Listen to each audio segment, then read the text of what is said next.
मन जी कोई भी कार्य करते हैं उसमें धन की परम आवश्यकता होती है और मेरा अपना पर्सनल है कि मैं आर्थिक रूप से इतना संपन्न नहीं हूँ और जब हम शादी करते हैं हमारे खर्चे बढ़ते हैं तो मुझे ऐसा नहीं लग पाता कि मैं जब शादी करके आऊँगा शादी करके और किसी कन्या को लेके आऊँगा तो मैं उनकी उनकी खर्चा उठा सकूँ, इसलिए नहीं कर पा रहा हूँ। जब मुझे ऐसा लगेगा कि मैं शादी सामर्थ्य हूँ आर्थिक रूप से तो अवश्य करूँगा। आप शादी करके कन्या को क्यों लेके आना चाहते हैं? आप भी जाएंगे ना, तो आप भी जा सकते हैं कन्या के घर। श्रीमान जी ये हमारी शास्त्रीय परंपरा में नहीं है कि वर कन्या आज के समय में चल रहा है, लेकिन मुझे पर्सनल मेरा वैसा विचार है कि मुझे उचित नहीं लगेगा। मेरे अंतरात्मा ये चीज को स्वीकार नहीं करेगी कि मैं उनके घर पे जाके रहूं और उनका खाऊं। तो आप मतलब एक प्रकार से पुरुषवादी सोच के शिकार हैं। जी श्रीमान जी, क्योंकि अगर कोई समस्या है तो रहने में कोई दिक्कत नहीं, लेकिन ईश्वर ने स्वस्थ दिया, हम मेहनत कर सकते हैं तो मेरा है। और हमारे सनातन धर्म में भी जो स्त्रियां हैं या अर्धांगिनी हैं, उन्हें बस जितना भी संभव हो उन्हें प्रसन्न रखना चाहिए और आपके रहते रहते कष्ट नहीं होना चाहिए। तो मैं अभी आर्थिक रूप से समस्त नहीं हूँ कि मैं शादी करूं और किसी के जीवन का यापन कर सकूं। तो आप महिलाओं को पुरुषों के आश्रित समझते हैं। श्रीमान ऐसा अगर अवसर मिलता है कि सामने वाले के जॉब है, यदि वो हमें एक्सेप्ट करेंगे तो अवश्य शादी करेंगे, जो मुझे कोई दिक्कत नहीं है। नहीं नहीं, ये प्रश्न नहीं है। आप महिलाओं को पुरुषों के आश्रित समझते हैं। नहीं श्रीमान जी, वर्तमान समय में ऐसा नहीं है, क्योंकि मैं जहाँ रहता हूँ मैं देखता हूँ पुरुष भी कमा रहे हैं, महिलाएं भी कमा रहे हैं और दोनों अपने पैरों पे खड़े हैं अच्छी तरीके से। अपनी अपनी जगह आत्मनिर्भर, वो आश्रित जी नहीं है। जी। चलो, लेकिन मेरा ऐसा कोई सहयोग नहीं बना श्रीमान। आप अपने धर्म की कोई कमियां बताइए जो आप श्रीमान महसूस हमारे किए। धर्म श्रीमान हमारे धर्म में किसी प्रकार की कोई कमी नहीं है। तो विवाह संस्कार में एक धर्म जैसी कुरीति प्रचलन है, ये क्या है? जी श्रीमान नहीं समझ पा रहा हूँ। ये आपकी विवाह परंपरा में एक तो दहेज प्रथा जैसी लेन देन की एक तो कुरीति प्रचलन में है, ये जी कमी नहीं है तो क्या है? श्रीमान ये कमी नहीं है, दान हमेशा अपने सामर्थ्य अनुसार देना चाहिए, तो वो दहेज प्रथा में नहीं आता या दहेज में नहीं आता। दान स्व इच्छा से देने वाली वस्तु दान है, तो वो अपने मन से देते हैं, वो स्वतंत्र हैं, दे भी सकते नहीं भी दे सकते। तो क्या कन्यादान करना उचित है? बिल्कुल श्रीमान, ये शास्त्रीय परंपरा के अनुसार उचित है। हम्म, तो पुत्रदान क्यों नहीं किया जा सकता?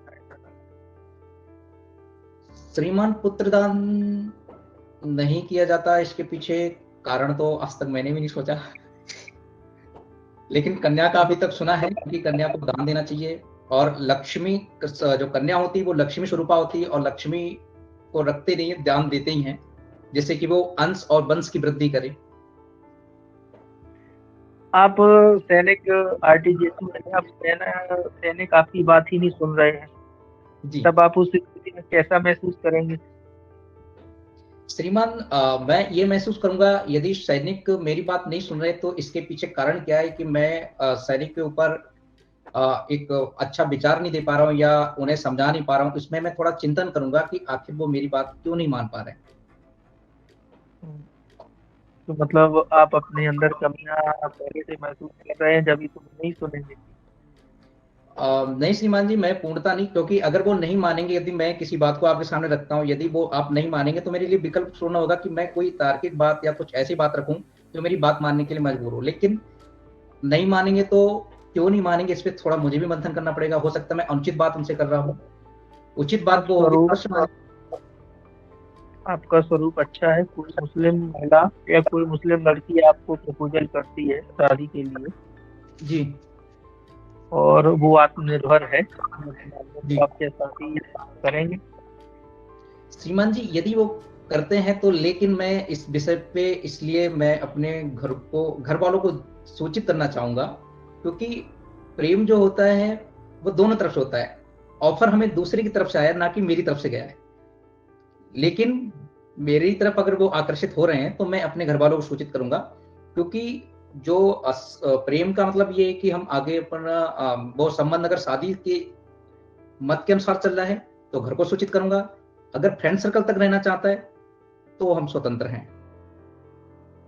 शादी वो करने आपको प्रपोजल रखा है, आप अपना निर्णय बताइए, नहीं करेंगे कि श्रीमान, नहीं करेंगे मैं बताइए। श्रीमान जी मैं घर पे सूचित करूंगा, यदि घर वालों की इच्छा होगी तब करूंगा, मैं स्वमर्जी से निर्णय नहीं लूंगा इस विषय में। तो अभी तक आप अपना निर्णय स्वयं लेने में सक्षम नहीं है, तो वहाँ नहीं सेना में जाके फिर कौन निर्णय लेगा आपका? श्रीमान जी, ये शादी का था, लेकिन यदि शेरा वाला होगा तो मेरे अधिकार क्षेत्र में होगा। ये अधिकार क्षेत्र में इसलिए नहीं क्योंकि मैं एक शादी करूंगा तो हमारा सनातन धर्म हमेशा ये कहता है कि मिलजुल के रहो, और मुस्लिम धर्म भी कहता है आपस में मिलजुल के रहो, क्योंकि शादी एक आत्मिक संबंध है। मान तो लेते हैं आपकी शादी तो लड़की से हो गई है, अब कोई लड़का, मुस्लिम लड़का उसको भगा ले जाता है, तब आप किससे सलाह लेंगे फिर? जी श्रीमान जी, नहीं सुन पाया मैं। आपकी एक हिंदू लड़की से, विधि विधान से संस्कारिक लड़की से हो गई, वो कोई मुस्लिम लड़का उस पसंद आता है, या मतलब पसंद के अनुसार वो भाग जाती है, जी अब आप क्या करेंगे? देखिए श्रीमान जी, यदि पहले तो श्रीमान जी हमारे भारतीय परंपरा में और हमारे जो कानून है, दोनों रूप से आप अपने विचारों के लिए स्वतंत्र हैं, अच्छे विचारों के लिए। यदि वो ऐसा करते हैं तो हम जानने का प्रयास करेंगे ऐसा आप क्यों कर रहे हैं। यदि हमारे साथ आपको कोई कष्ट रह रहा है या कोई समस्या है तो आप बताइए, हम सही करने की कोशिश करेंगे। या आपको कोई कष्ट है तो हमें, लेकिन यदि वो जाना चाह रहे हैं श्रीमान जी, तो वो स्वतंत्र हैं। बात वही है, अब किससे जानोगे, किसकी सलाह लोगे, भाग ही गई है वो, ऐसी स्थिति में बताइए। श्रीमान जी भाग गए तो, अगर तो भाग गए तो श्रीमान जी मैं सबसे पहले तो घर वालों को भी सूचित करूंगा और कानून का भी बोलूंगा, क्या बोलते हैं, मदद, कि ऐसा ऐसा हमारे साथ घटना घटित हो गई है, और एक अपिक्शन देने का हमारा दायित्व बनता है, और अपने अधिकारी वर्ग को सूचना देने का भी अधिकार प्राप्त होता है। क्योंकि यदि हम अगर इतनी बड़ी घटना से घटित हो गई और अवगत नहीं कराएंगे तो कहीं ना कहीं वो हमारी कमी है। मान लेते हैं मान आपको लेते हैं अब वापिस, आपको वापस, आप अपनाएंगे? जी यदि वापिस मिल जाती है पत्नी आपको, किसी मुस्लिम युवक के साथ रह के आती है महीने 2 महीने बाद, फिर क्या उसको आप अपनाएंगे? श्रीमान जी, अगर अपनाने की बात ऐसा है कि अगर वो भाग के गए हैं तो जाहिर सी बात उनसे प्रेम करते होंगे। यदि मेरे से प्रेम करेंगे तो भाग के नहीं जाएंगे, पहली बात। और रही अपनाने की बात, तो मैं एक बार जरूर उनसे कहूंगा, क्योंकि अगर मेरी हृदय की प्रेमिका रहेगी तो बोलते हैं ना, जिससे प्रेम करते हैं उसमें दोष कभी नहीं देखते हैं, तो मैं जरूर अवश्य उसे अपनाऊंगा। चलिए, बहुत बढ़िया, बहुत अच्छा। भी अभी ये शुरुआत है, अभी और ज्यादा फंसेंगे।